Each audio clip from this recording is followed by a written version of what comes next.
Hello दोस्तों, आपका स्वागत है मेरे इस कंटेंट वाला में। मैं हूँ सागर गुप्ता और आपको ऐसा कंटेंट दूंगा जो कहीं भी अभी तक नहीं हुआ हो। हिंदी मीडियम के लिए मैं ऐसा कंटेंट लाया हूँ जो अभी तक इंग्लिश मीडियम में भी नहीं हुआ है। ऐसा खतरनाक कंटेंट आपको दूंगा। बस मेन टू मेन पॉइंट पर बात करेंगे, ज़्यादा अपन बकवास करने वाले नहीं हैं।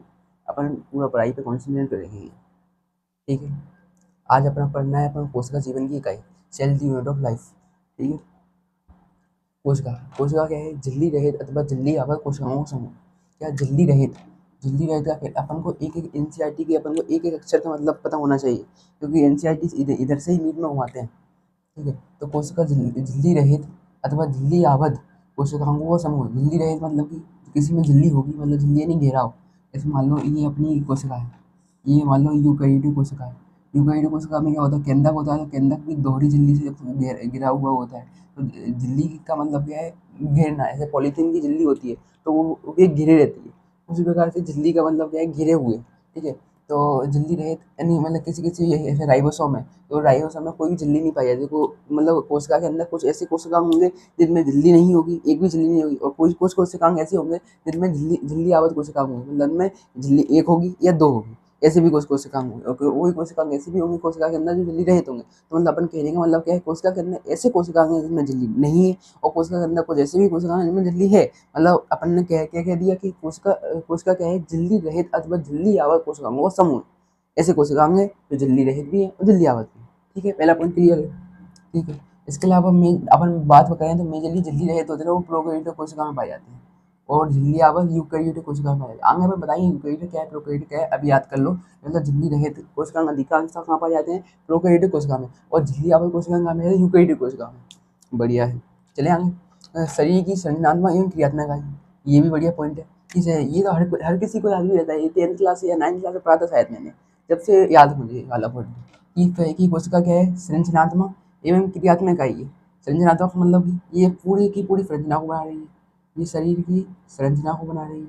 इसके अलावा एक क्रियात्मक मतलब कि ये एक यही क्रिया करती है शरीर में, जो भी काम काज होते हैं वही वे यही संभालती है सब कुछ। तो अपन कोशिका बोल देंगे, सिंपल से बोल देंगे अपन कोशिका क्या है? शरीर की संरचनात्मक एवं क्रियात्मक इकाई। बढ़िया है। इसके आगे चले अपन। कोशिका से सबसे छोटी जीवित इकाई कोशिका की सबसे छोटी जीवित इकाई है। हाँ, क्योंकि अब बताओ अपन को कोई जीव बनाना है तो जीव के लिए कम से कम एक कोशिका की तो अपन को आवश्यकता होगी। अब एक कोशिका से छोटा कुछ है ही नहीं, क्योंकि एक कोशिका में ही वो पूरी ऐसे मान लो अपन को कोशिका को जीवित रहने के लिए सबसे पहले देखो ऊर्जा चाहिए, तो ऊर्जा माइटोकॉन्ड्रिया देगा। तो कम से कम एक माइटोकॉन्ड्रिया तो हो, मतलब एक कोशिका होगी जब कि उसके अंदर एक माइटोकॉन्ड्रिया होगी। तो सबसे छोटी यूनिट है जो जो लाइफ की, वो यही है, कोशिका, ठीक है। सबसे छोटी जीवित इकाई है। इसके अलावा इसका स्वतंत्र अस्तित्व है, इसका स्वतंत्र अस्तित्व है। यदि मान लो इसका ये पॉइंट सही है कि गलत, इसका अपन पता भी कर सकते हैं, बताऊँ कैसे? यदि ये कहना चाह रहा है कि कोई कोशिका है स्वतंत्र अस्तित्व है। यदि मान लो ये कोशिका का स्वतंत्र अस्तित्व नहीं होता तो आज अपने पास अमीबा जैसे जीव होते, पैरामीशियम की जैसे जीव होते, नहीं हो पाते। कि अमीबा और पैरामीशियम की कोशिकाएं होती है वो एक कोश की होती है। यदि कोशिका स्वतंत्र अस्तित्व नहीं रख पाती तो इनका इनका जीवन नहीं होता। आज को अपन को अमीबा देखने को नहीं मिलता, पैरामीशियम देखने को नहीं मिलता, लेकिन ये अच्छी तरीके से अपन को समुद्री पानी में देखने को मिल रहे हैं अमीबा और पैरामीशियम। तो मतलब एक कोशिका का कहीं ना कहीं अस्तित्व है, ठीक है। इसके आगे चलते हैं अपन। अब आगे का पॉइंट कह रहा है कि जीव को अपन ने कोशिका की संख्या के आधार पर दो भागों में बांट दिया।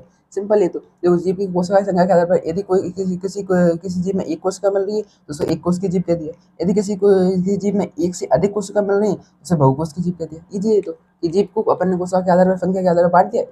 यदि किसी जीव में एक कोशिका मिलेगी तो उसको एक कोश की जीव कह देंगे, और किसी जीव में एक से अधिक कोशिका मिलेंगी तो अपन को बहुकोश की जीव कह देंगे। बढ़िया है वाला भी।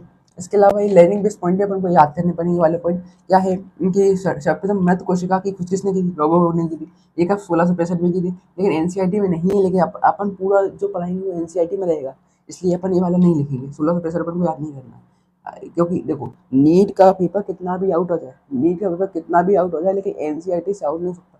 चाहे 2025 का पेपर देख लो, चाहे 2026 का पेपर देख लो। कब 2025 कितना खतरनाक पेपर आएगा, 2026 का रीम का भी कितना खतरनाक है, लेकिन पूरा का पूरा एनसीईआरटी बेस्ड है। पर एनसीईआरटी में डीप में पूछते हैं। और एनसीईआरटी तभी आउट नहीं, बहुत सारी कोचिंग वाले क्या इधर का मटेरियल पढ़ाते हैं, उनके मॉड्यूल का पढ़ाते हैं, बहुत सारा आउट पढ़ाते हैं। अपन को बस जितना याद करना है, क्योंकि अपन ने देखो अपने बायो में ही 90 चैप्टर है।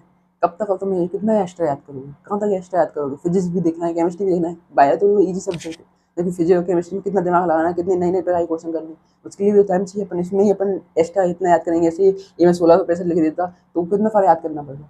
ऐसी बहुत सारी चीज़ें होती हैं जो अपन को एक्स्ट्रा याद करने के लिए बहुत सारी कोचिंग वाले करवाते हैं, लेकिन अपन को उतना ही करना है जितना एनसीईआरटी में है और सवाल में से पूछते हैं।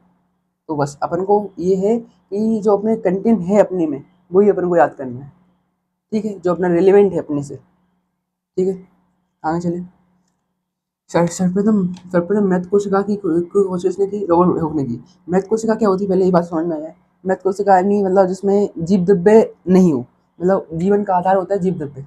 मैं इधर कहाँ लिखूँ, जीव द्रव्य क्या होता है, जीव द्रव्य क्या होता है, जीवन का भौतिक आधार होता है, जीवन का भौतिक आधार होता है, भौतिक आधार होता है।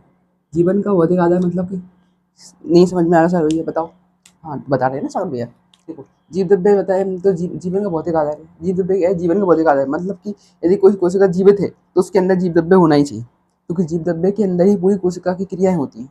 जैसे कि अपन बोले तो पाचन है, शोषण माइटोकॉन्ड्रिया में होता है। पाचन अलग अलग जगह पे होता है। इंडोप्लाज्मिक रेटिकुलम में कुछ मात्रा में प्रोटीन का संश्लेषण करती है, अलग अलग लिपिड का संश्लेषण करती है, तो गोल्जिकाई में जाता है अलग। अभी कोई घबराना में, कोई नई नई कोशिकाओं क्या ये क्या होता है किसी को समझ में नहीं आ रहा हो कि गोल्जिकाई क्या है, इंडोप्लाज्मिक रेटिकुलम क्या है, अंडा जालिका का मैंने नाम लिया, माइटोकॉन्ड्रिया का नाम लिया, ये किसी को समझ में नहीं आ रहा तो कोई दिक्कत नहीं, अपन आगे पढ़ेंगे इस चैप्टर में, कोशिका के चैप्टर पूरा डिटेलिंग है इनकी, ठीक है। तो मेन बात मैं बोल रहा था कि कोई मैथ कोशिका किसको बोलेंगे, तो जिसमें जीव द्रव्य नहीं, मतलब जीव द्रव्य मतलब कि जो जीवन का भौतिक आधार है, जो बताता है कि इसमें जीवन कोशिका जीवित है कि मृत है, वो नहीं है, वो मृत कोशिका। और जिसमें जीव द्रव्य है उसको जीवित कोशिका। मतलब कुल मिला के अपन जीव द्रव्य के आधार पर ही दो दो भागों में बांट सकते हैं कोशिका को। आप, मैंने लिखा नहीं, आप लिख सकते हो कि जीव द्रव्य के आधार पर आप कैसे बांट सकते हैं। यदि किसी कोशिका में जीव द्रव्य प्रेजेंट है और जीवन का भौतिक आधार प्रेजेंट है, मतलब वो अपना स्वतंत्र जीवन यापन कर रही है, वो जीवित है, उसको मैंने जीवित कोशिका बोल दिया।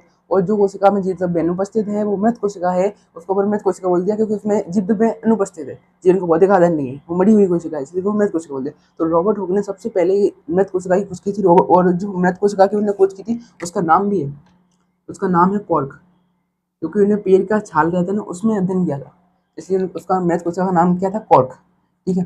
सर्वप्रथम जीव कोशिका की खोज किसने की, तो एंटोन वन लीवनहॉक ने की थी। ये इनने क्या किया था, एंटोन वन लीवनहॉक ने क्या किया था, ये बाहर बैठे बहुत अमीर इंसान थे, ये बाहर बैठे थे, एक साथ उन्हें क्या हुआ, पानी बरसने लगा, और पानी बरसने लगा तो उन्होंने अपनी उस पे हाथ की हथेली पे ली, पानी को लिया, और उनको पानी की बूंद में कुछ दिखे कि बैक्टीरिया है, कुछ है, तो उन्हें अपनी लैब में ले गए, और लैब में ले गए जिसे उन्हें फिर अपनी माइक्रोस्कोप से दिया। उस टाइम पे ज़्यादा माइक्रोस्कोप की खोज नहीं हुई थी, क्योंकि इलेक्ट्रोस्कोप की खोज तो 1950 में हुई है, उसमें छोटे मोटे माइक्रोस्कोप थे उस टाइम पे।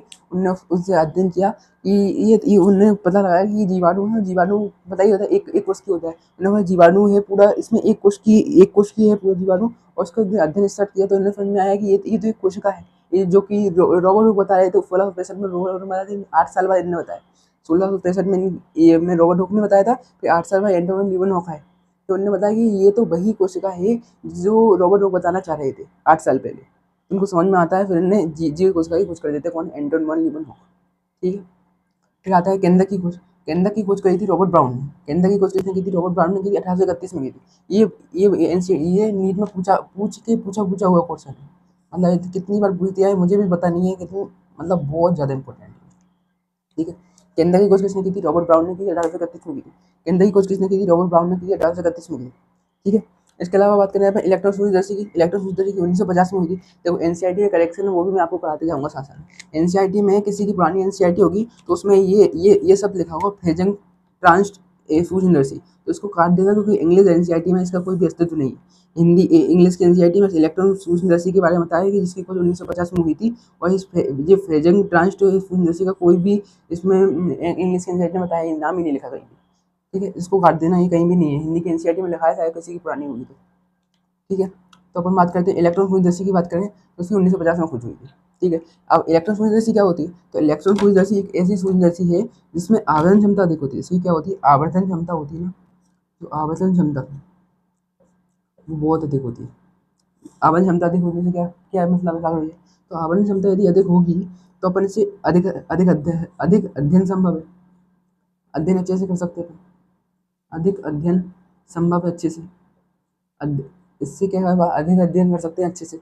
इसलिए अपन जितनी भी खोज देखोगे, राइबोसोम की खोज देखोगे तो 1953 में हुई है, मतलब 1953, और 1950 में इसकी खोज की। मतलब क्या है कि राइबोसोम की अपन उस टाइम पे खोज नहीं कर पाए थे, लेकिन जैसे इसका इन्वेंशन हुआ इलेक्ट्रॉन फ्यूजन का, तो अपन बहुत ही छोटे-छोटे कोशिकाओं की अपन ने कोशिका के अंदर खोज कर पाए। तो वो इलेक्ट्रॉन फ्यूजन की बहुत ज़्यादा मतलब डिमांड थी उस टाइम पे कि मतलब इससे अपन छोटे-छोटे ऑर्गन को भी देख पाए थे कोशिका के अंदर। ठीक है, तो इलेक्ट्रॉन फ्यूजन की 1950 में। तो देखो अपन ने अभी कुछ नहीं पढ़ा ज़्यादा खास। देखो अपन ने पढ़ा कोशिका क्या है, झिल्ली रहित अथवा झिल्ली आबद्ध कोशिकाओं का समूह है, शरीर की संरचनात्मक एवं क्रियात्मक इकाई है। कोशिका ही सबसे छोटी जीवित इकाई है जिसका स्वतंत्र अस्तित्व है। ठीक है, बस ये कोशिका के बारे में अपन ये जीव पत्र के बारे में बताया कि जीव को अपन कोशिका की संख्या के आधार पर बांट सकते हैं, जिसमें एक कोशिका होगी अपन उसको एक कोशिकीय जीव कह देंगे, जिसमें 2 कोशिकाएं होगी या 2 से अधिक कोशिकाएं होंगी उनको अपन बहुकोशिकीय जीव कह देंगे, बस सिंपल। इसके अलावा लाइनिंग बेस पॉइंट है 3 पॉइंट। सर्वप्रथम मृत कोशिका की खोज रॉबर्ट हुक ने की थी, जो कि एक कॉर्क कोशिका थी, जो मृत कोशिका थी, जो पेट की छाल में हमने देखी थी। इसके अलावा सर्वप्रथम जीवित कोशिका की खोज एंटोन लिबनॉफ ने की थी। केंद्र की खोज रॉबर्ट ब्राउन ने की थी 1831 में की थी। बोलिए कि मैथ को सही खोज किसने की थी? मैं पूछ रहा हूँ, मैथ को सही खोज किसने की थी? रॉबर्ट हुक ने की थी। इसके अलावा सर्वप्रथम जीवित कोशिका की खोज किसने की थी? एंटोन लिबनॉफ ने की थी। केंद्र की खोज किसने की थी? रॉबर्ट ब्राउन ने की थी। इसके अलावा इलेक्ट्रोस्मूथर्सी की खोज किसने की थी? 1950 में की थी। खोज किसने की थी ये तो कोई नहीं पूछता है, ये जरूर एनसीईआरटी में लिखा है इलेक्ट्रोस्मूथर्सी की खोज 1950 में की थी, और इसकी आवेदन क्षमता कम होती है कि ज़्यादा होती है?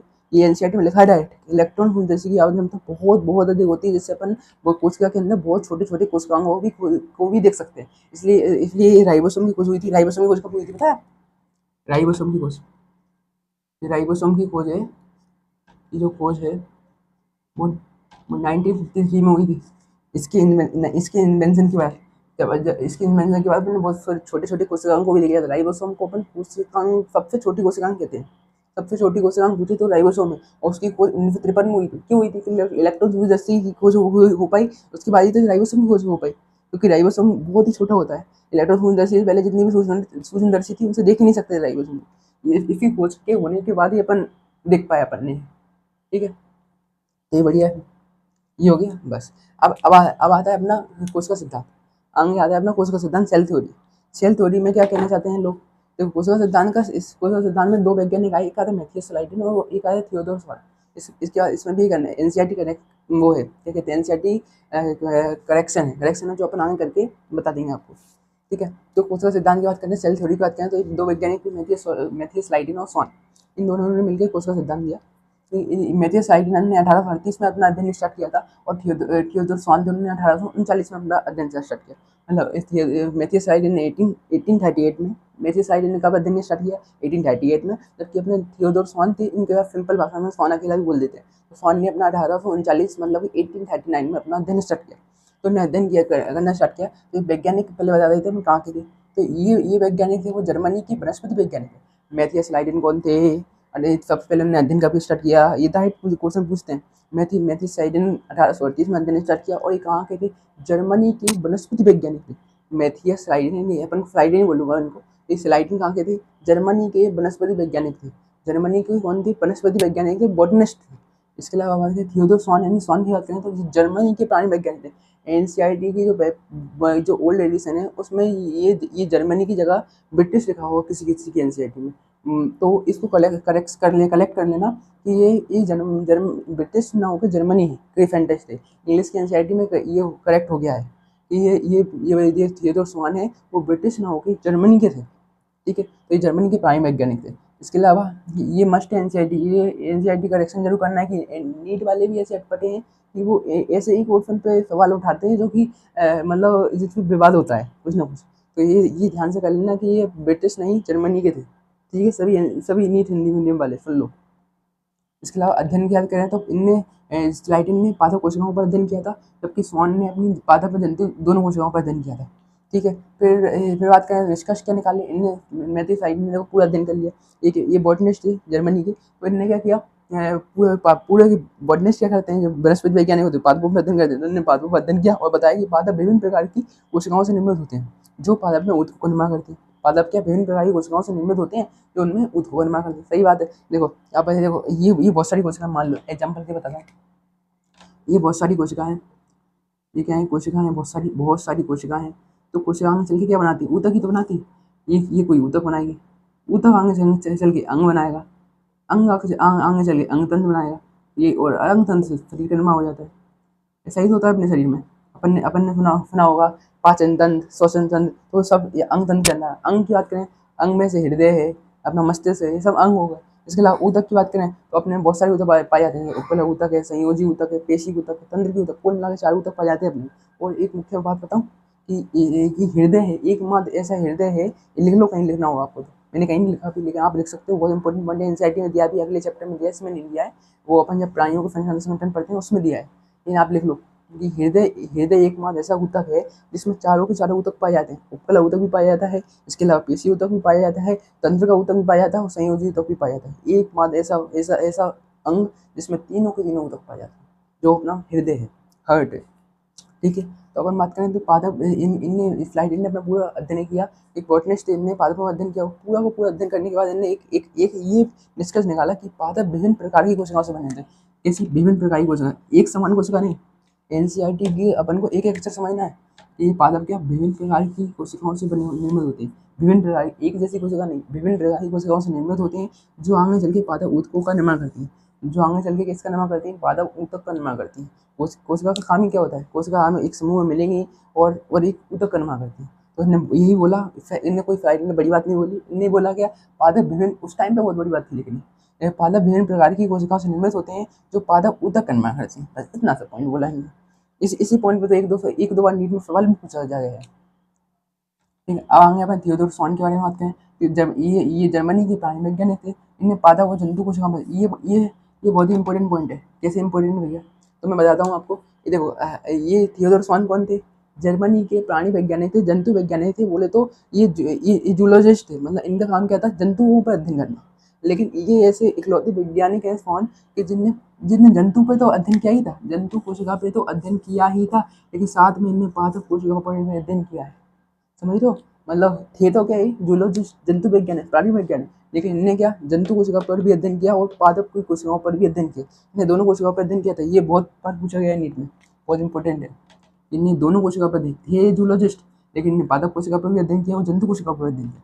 ठीक है, तो इनने कुछ निष्कर्ष दिए हैं। इनके निष्कर्ष देखो कि जंतु कोशिका के बाहरी आवरण, जंतु कोशिका होती है जो एनिमल सेल होती है, उसका जो बाहरी आवरण है वो एक पतली परत होती है। क्या होती है, पतली परत होती है, जिसे कोशिका झिल्ली कहती है, जिसे जीव द्रव्य झिल्ली भी कहते हैं। देखो क्या कहना चाहते हैं, कि जो जंतु कोशिका है, जो मान लो ये जंतु कोशिका है, ये जंतु कोशिका है, ये जंतु कोशिका के बाहरी आवरण एक पतली परत होता है। जंतु कोशिका की कोशिका के बाहरी आवरण एक पतली परत होता है, एक बहुत ही पतली परत होता है, जिसे कोशिका झिल्ली कहते हैं। ये कहते हैं कोशिका झिल्ली कहते हैं। अरे इनने सिंपल ये बताया है, इनने इनने मान लो इनने भी क्या एक कोशिका देखी होगी, उस समय उन्हें कोशिका के बाहरी आवरण कुछ ना कुछ दिख रहा होगा, इन्होंने उसी का नाम कोशिका झिल्ली रख दिया, या प्लाज्मा झिल्ली रख दिया, या प्लाज्मा झिल्ली, या फिर जीव द्रव्य झिल्ली। कोशिका झिल्ली कह लो, या जीव द्रव्य झिल्ली कह लो, या प्लाज्मा झिल्ली कह लो, कुछ भी बोल दो। ये रख दिया कि जंतु कोशिका का सबसे बाहरी आवरण है, उन्होंने बोल दिया कि कोशिका झिल्ली है। और आगे चल के इन्होंने बोला कि कोशिका भित्ति है, वो पादप कोशिका का विशेष लक्षण है। देखो कुल मिला के इन्हें देखो 2 पॉइंट दिए। इन्हें बोला कि इनने देखो, क्योंकि ये थे जूलॉजिस्ट थे, लेकिन पादप कोशिका पे भी अध्ययन कर रहे थे और जंतु कोशिका पे अध्ययन कर रहे थे, तो दोनों पे अध्ययन किया जाए। उन्होंने देखा कि जंतु कोशिका पर जब उन्होंने अध्ययन स्टार्ट किया, तो उन्होंने देखा इनके बाहरी आवरण पाए जा रहे हैं कोशिका झिल्ली, और जबकि उन्होंने पादप कोशिका का अध्ययन किया, जब उनको पता चला कि इनके बाहरी आवरण तो पाया जा रहा है कोशिका भित्ति के अंदर है कोशिका झिल्ली, तो इनको समझ में आया कि पादप के बाहर, कोशिका झिल्ली के बाहर, पादप की कोशिका झिल्ली के बाहर कुछ ना कुछ ऐसा चीज़ है, मतलब इनको उसमें नाम दिया था कोशिका भित्ति, जैसे आज भी अपन कोशिका भित्ति कहते हैं। तो इनको पता चल गया कि कोशिका भित्ति का पाया जाना पादप कोशिका की विशेष लक्षण, जंतु कोशिका में कोशिका भित्ति नहीं पाई जाती। तो इनको समझ में आया कि पादप में ही कोशिका भित्ति पाई जाती है। उस टाइम पे इनको ऐसा ही लगा। और लेकिन आज अपन जानते हैं कोशिका भित्ति बहुत सारी चीज़ों में पाई जाती है, प्रोटिस्ट हैं कुछ, उनमें भी पाई जाती है कोशिका भित्ति, कवक में भी कोशिका भित्ति पाई जाती है। लेकिन आगे चलेंगे अपन को दिक्कत नहीं, अपन को अभी यही याद करना है कि पादप में कोशिका भित्ति का पाया जाना विशेष लक्षण है, उनका यूनिक फीचर है, विशेष लक्षण यानी यूनिक फीचर है, यूनिक फीचर है। कोशिका भित्ति का पाया जाना पादप कोशिका का विशेष लक्षण है। इसके अलावा इनकी एक परिकल्पना है, जिसे अपन स्वान की परिकल्पना कहते हैं, हाइपोथेसिस कहते हैं, स्वान की हाइपोथेसिस कहते हैं। ठीक है, इनने कोई मैथ्यू स्लाइडर ने कोई परिकल्पना नहीं दी। बहुत बार पूछते हैं कि मतलब स्लाइडर और स्वान ने मिलकर परिकल्पना दी के वाली लिखाई जो नहीं, स्वान ने अपनी परिकल्पना दी है, मैथ्यू स्लाइडर ने कोई भी अपनी हाइपोथेसिस नहीं दी थी, कोई भी परिकल्पना नहीं दी, केवल स्वान ने परिकल्पना दी है अपनी। क्या परिकल्पना क्या है इनकी, ये पादपों तथा प्राणियों का शरीर कोशिका और कोशिका के उत्पाद से बनता है। कहना क्या चाहते हैं, ये बस वही कहना चाहते हैं जो ऊपर लिखा है क्या ऊपर लिखा है वही कहना चाहते हैं। मतलब इनकी और इनकी कहानी एक ही थी। इनने बोला पादपों प्राणियों का शरीर कोशिका के उत्पाद से मिल के बना है। मतलब कहना चाहते हैं, मतलब पादपों प्राणियों का जो शरीर है, पूरा का पूरा शरीर है, वो कोशिका से बनता है। वो कोशिका के उत्पाद है। कोशिका का उत्पाद क्या होता है? ऊतक। कोशिका मिलके क्या बनाती है? ऊतक बनाती है। तो कोशिका और कोशिका के उत्पाद से मिलकर बना है। अपन जानते हैं, अपन तो ये भी जानते हैं, कोशिका का उत्पाद यानी ऊतक। ऊतक आगे चल के अंग भी बना सकता है, अंग आगे चल के अंग तंग भी बना सकते हैं। इनको तो अभी इतनी तो अभी छोटी मोटी बात बोली है कि पादपों प्राणियों का शरीर कोशिका और कोशिका के उत्पाद से मिलकर बना है। ये तो बहुत ही चीज इनने क्या बोला है, ज्यादा कुछ बात ही नहीं की। पादपों प्राणियों का शरीर कोशिका और कोशिकाओं के उत्पाद से मिलकर बना है। बस इतनी सी बात बोलते हैं। फिर इन दोनों वैज्ञानिकों से पूछा जाता है, ठीक है हम आपकी बात मान लेते हैं कि जो जो पादप है प्राणी है और जितने भी सभी जीव हैं, उनका उनका शरीर है, हम मान लिया कोशिका से और कोशिका के उत्पाद यानी ऊतक से मिलकर बना है। लेकिन आप ये बताइए हमको, क्या बताइए कि ये कोशिका का निर्माण कैसे होता है? मतलब कि नई कोशिका का निर्माण ये हो रहा है, ये कोशिका कहाँ से आ रही है, कैसे निर्माण हो रहा है, कहाँ से आती हैं ऐसे लोग? अपन बोलते हैं ना, वो एक यूट्यूब वाला है, कौन है, बोलता है कि कहाँ से आते हैं ऐसे लोग। तो ये वही मैं पूछना चाहता हूँ कि ये इन दोनों ने बताया ये कोशिका का निर्माण होता कैसे। तो इनसे ये पूछा गया तो ये कोई उत्तर नहीं था, बिल्कुल चुप बैठे रहे।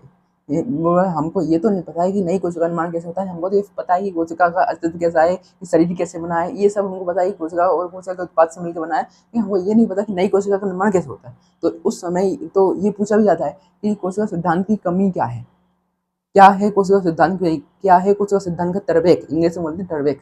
इन दोनों ने सिद्धांत दिया कोशिका सिद्धांत, तो इसका क्या टर्बैक रहा, क्या कमी रही। तो कोशिका सिद्धांत की कमी, इनकी स्लाइडन स्वान की सिद्धांत की जो कमी है वो यही है कि वो ये नहीं बता पाया कि नई कोशिका का निर्माण कैसे होता है। तो ये क्या नहीं बता पाए नई कोशिका का निर्माण कैसे होता है, स्लाइडन स्वान नहीं बताया। फिर आगे चल के हमारे एक और नए हीरो आए जिनका नाम था रुडोल्फ बर्चो। रुडोल्फ बर्चो ने 1855 में 1855 में, ये एनसीईआरटी में दिया हुआ है, ये याद करना अपन को। रुडोल्फ बर्चो कौन है? रुडोल्फ बर्चो ने 1855 में बताया कि ओमनी सेलुलर ई सेलुलर, ये हमने एक पॉइंट दिया कि ओमनी सेलुलर ई सेलुलर। ओमनी सेलुलर ई सेलुलर का मतलब क्या हुआ? ओमनी सेलुलर ई सेलुलर का मतलब क्या हुआ कि नई कोशिका का निर्माण पूर्व स्थित कोशिकाओं से होता है। नई कोशिका का निर्माण पूर्व स्थित कोशिकाओं से होता है। मतलब ये कहना क्या चाहते हैं? देखो पहले तो ये वाला पॉइंट बहुत याद कर लो, नीट में इसको पूछ के पूछा हुआ क्वेश्चन है। मतलब इनका फेवरेट क्वेश्चन मुझे लगता है नीट वालों का ये वाला तो फेवरेट क्वेश्चन है कि कौन सा ऐसा वैज्ञानिक है जिन्हें बोला था ओमनिस सेलुलर ई सेलुलर। कौन सा ऐसा वैज्ञानिक है जिसने बोला था ओमनिस सेलुलर ई सेलुलर? ये बहुत बार पूछा गया नीट में। मतलब क्या ही 2019 में पूछा गया था शायद, और 2021 में पूछा गया है, बहुत बार पूछा गया मतलब। ठीक है, तो ओमनिस सेलुलर ई सेलुलर, रुडोल्फ बर्चो ने किसने कहा था ओमनिस सेलुलर ई सेलुलर? ऐसा कौन सा वैज्ञानिक है जो बोल रहा था ओमनिस सेलुलर ई सेलुलर? तो कौन बोल रहा था? रुडोल्फ बर्चो। 1855 में रुडोल्फ बर्चो ने क्या बोला? ओमनिस सेलुलर ई सेलुलर। इसका मतलब क्या है? तो अर्थात नई कोशिकाओं का निर्माण पूर्व स्थित कोशिकाओं से होता है। मतलब जितने भी नई कोशिकाओं का निर्माण हो रहा है वो जो पुरानी स्थित कोशिकाओं से ही होता है, वही विभाजन करती हैं आगे चल के और नई कोशिकाओं का निर्माण करती है। मतलब नई कोशिकाओं का निर्माण पूर्व स्थित कोशिका से होता है। मतलब जो पुरानी कोशिकाएं होती हैं, जो बड़ी कोशिकाएं होती हैं, वो आगे वृद्धि करती हैं और टूटती हैं, दो कोशिकाओं में विभाजन करती हैं और नई कोशिकाओं का निर्माण करती हैं। इन्हें बता दिया। जबकि ये कोशिका सिद्धांत नहीं बता पा रहा था, स्लाइडर सॉन ने दिया था, वो कोशिका सिद्धांत नहीं बता पा रहा था नई कोशिका का निर्माण कैसे होता है, जबकि रुडोल्फ बर्चो ने बता दिया। ठीक है, आगे चल के अपन बात करें कोशिका सिद्धांत की। अब बात में कुछ ये उन्होंने कोशिका सिद्धांत दे दिया था, हमने स्लाइडर सॉन ने दिया कोशिका सिद्धांत, लेकिन कोशिका सिद्धांत में कुछ अब्बात रहे। क्यों अब्बात रहे? क्योंकि कोई ऐसी जीव भी अपन ने देखे जिनमें कोशिका ही नहीं पाई जाती, वेल डिफाइंड कोशिका पाई ही नहीं जाती, उनमें अच्छी तरीके से बनी हुई कोशिका नहीं पाई जाती, जो कि विषाणु है, वायरॉइड है और प्रियन है। ये भी बहुत इंपॉर्टेंट पॉइंट है कि कोशिका सिद्धांत की अब्बात क्या है, ये भी पूछे जाते हैं बहुत बार कि कोशिका सिद्धांत की अब्बात क्या है, विषाणु है, वायरॉइड और प्रियन। और ये कोशिका सिद्धांत की अब्बात क्यों है? क्योंकि इनमें पूर्णतः कोशिका नहीं पाई जाती। अपन ने क्या बोला? कोशिका ही जीवन की सबसे छोटी जीव दिखाई है तो स्वतंत्र अस्तित्व रखती है, लेकिन इनमें क्या स्वतंत्र अस्तित्व नहीं है इनके। यदि वायरस की क्या आदत होती है, यदि वो किसी के शरीर में चला गया तो वो जीवित है, वो एक कोशिका की तरह ट्रीट करता है, लेकिन वो बाहर है तो एक बिल्कुल मृत है। अपन ने मृत कोशिका की बात कर रहे थे ना, ऐसी मृत कोशिका रहती है उसके अंदर। यदि विषाणु कोशिका किसी के शरीर के अंदर चली गई तो वो जीवित है, और बाहर है तो मृत है। इसलिए इसको मतलब विषाणु की कोशिका जीवित भी हो सकती है और मृत भी हो सकती है, इसलिए अपन उसको कोशिका मानते नहीं है इसको अपन। ठीक है, तो इसके 3 एग्जाम्पल हैं, वन विषाणु है, वायरॉइड है और प्रियन है। कोशिका सिद्धांत की अब बात है तीनों। ठीक है, इसके आगे अपन बात करते हैं स्लाइड और स्वान की कमी क्या थी, अपन को बात कर ली अपन। नई कोशिका का निर्माण कैसे होता है यह सिद्धांत बताने में असमर्थ रहा, इन्हें नहीं बता पाया स्लाइड और स्वान ने कि नई कोशिका का निर्माण कैसे होता है। फिर आगे चलिए कौन बताता है, डोल बर्चो बताता है, 1855 में बताता है। क्या बताता है, ओमनी सेलुलर ई सेलुलर, क्या बोलता है, ओमनी सेलुलर ई सेलुलर, मतलब क्या इसका, नई कोशिका निर्माण पूर्व से कोशिकाओं से होता है। ठीक है भैया है। इसके अलावा अपन को एक रैंक इम्प्रूवमेंट क्वेश्चन है, इससे अपनी रैंक बूस्ट होगी। क्या है, रैंक इम्प्रूवमेंट क्वेश्चन है। क्या है क्वेश्चन, क्या है ये बहुत पूछे जाते हैं, चारों में घुमाते हैं। कौन से क्वेश्चन है, उसका सिद्धांत पूछ रहा है, तो उसका सिद्धांत किसने दिया था, तो अपन को ये पता ही स्लाइड में स्वान ने दिया था। इसके अलावा एक है रूपांतरित कोशिका सिद्धांत। क्या पूछ रहा है, रूपांतरित कोशिका सिद्धांत किसने दिया था, स्लाइड स्वान और बच्चों। देखो कोशिका सिद्धांत क्या है, तो अपन क्या बोलना है, स्लाइड स्वान। और रूपांतरित कोशिका सिद्धांत मतलब कि मॉडिफाई कोशिका सिद्धांत किसने मॉडिफाई करके फिर कोशिका सिद्धांत दिया था, तो बच्चों ने मॉडिफाई किया था। पूरा का पूरा कोशिका सिद्धांत स्लाइड स्वान ने दिया था। रूपांतरित किसके लिए आया है, रूपांतरित बट किसके लिए आया है, बच्चों के लिए आया है। रूपांतरित किसने किया था, बच्चों ने किया था। रूपांतरित शब्द किसके लिए आया है, बच्चों के लिए आया है। और जबकि कोशिका सिद्धांत किसने दिया था, दोनों ने दिया था, स्लाइड ने भी दिया था, स्वान ने भी दिया था, इसलिए यह आया है।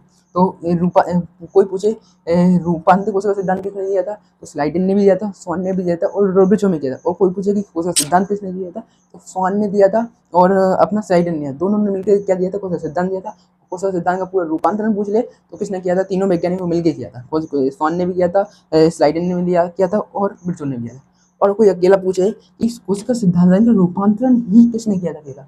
अब कोशिका सिद्धांत के बारे में नहीं पूछा है, वो पूछा है कोशिका सिद्धांत का रूपांतरण एक ऐसा व्यक्ति है, जैसे एक व्यक्ति का नाम बोलना है, किसने किया था, तो किसने किया था, रुडोल्फ बर्चो ने किया था, रुडोल्फ बर्चो ने किया था। ठीक है, तो अपन को 3 पॉइंट याद करने हैं अभी। क्या, कोशिका सिद्धांत किसने दिया था, स्लाइडन और स्वान ने दिया था। इसके अलावा कोशिका सिद्धांत का जो रूपांतरण है वो किसने किया था, तो रुडोल्फ बर्चो ने किया था। और रूपांतरित कोशिका सिद्धांत, रूपांतरित भी आ रहा है इसमें, कोशिका सिद्धांत भी शब्द आ रहा है, दोनों शब्द आ रहा है। तो अपन को तीनों वैज्ञानिक नाम लेने हैं, कौन कौन, स्लाइडन भी है, स्वान भी है, और रुडोल्फ बर्चो भी है। ठीक है, आगे यहाँ पर बात करें तो कोशिका सिद्धांत की परिकल्पना किसने की थी, स्वान ने। मैंने क्या बोला, ये नीट वालों का फेवरेट पॉइंट है।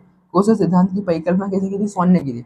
अपन ने आगे इधर बात की कि मैथियस, एक बात याद रखना, मैथियस स्लाइडन ने किसी भी प्रकार की परिकल्पना नहीं दी है, किसी भी प्रकार की हाइपोथेसिस नहीं दी, इसने, स्लाइडन ने। लेकिन जबकि स्वान ने अपनी परिकल्पना दी है, कि क्या दी थी परिकल्पना, कि पादप प्राणियों का शरीर कोशिका और कोशिका के उत्पाद से मिलकर बना है, इन्हें परिकल्पना दी थी। ठीक है, तो ये पूछा जाता है कि कोशिका सिद्धांत की परिकल्पना किसने दी, तो स्वान ने दी। स्लाइडन ने कोई भी परिकल्पना नहीं दी है, ना ही रुडोल्फ बर्चो ने कोई परिकल्पना दी थी, किसने, स्वान ने अकेले स्वान ने परिकल्पना दी है। कोशिका सिद्धांत की परिकल्पना अकेले स्वान ने। बहुत बार नीट वाले क्या करते हैं, ऑप्शन में ये क्वेश्चन ये पूछते हैं कि कोशिका सिद्धांत की परिकल्पना किसने दी, और ऑप्शन में क्या कर देते हैं वो, पहले ऑप्शन में देंगे आपको स्लाइडन, दूसरे ऑप्शन में स्वान, और तीसरे ऑप्शन में बोथ दे देते हैं, मतलब स्लाइडन भी और स्वान भी। लेकिन बोर्ड पेपर को टिक नहीं करना है, अकेले जो कोशिका सिद्धांत की परिकल्पना अकेले ही स्वान ने दी थी। ठीक है, ये बहुत इंपॉर्टेंट पॉइंट है, याद रखना। इसके आगे अपन बात करें तो अब देखो, ये वैसे तो अपन ने पूरा कंप्लीट कर लिया, लेकिन एक और मतलब एनसीईआरटी है, उसमें 2 पॉइंट और लिखे हैं कि नवीन कोशिका सिद्धांत, नवीन जो कोशिका सिद्धांत है उसके 2 पॉइंट है। नवीन कोशिका सिद्धांत है उसके 2 पॉइंट और दिए हैं एनसीईआरटी में। क्या दिए, एक तो नवीन कोशिका सिद्धांत के अंदर अपन 2 पॉइंट कॉन्सेंट को मिला के अपन नवीन कोशिका सिद्धांत बनाए। एक तो ये स्वान की परिकल्पना थी, उसको भी सम्मिलित किया है कि पादपों में प्राणियों को सही कोशिका और कोशिका के उत्पाद से मिलकर बनाए। ये नवीन कोशिका सिद्धांत, आप कहीं हेडिंग डाल लेना, क्या डालना है हेडिंग, मैं बोल रहा हूँ, नवीन कोशिका सिद्धांत, ये एनसीईआरटी में दिया है, नवीन कोशिका सिद्धांत। तो नवीन कोशिका सिद्धांत के पास 2 पॉइंट है। क्या 2 पॉइंट, एक तो स्वान की परिकल्पना पहला पॉइंट है, और दूसरा पॉइंट है रुडोल्फ बर्चो की बात है।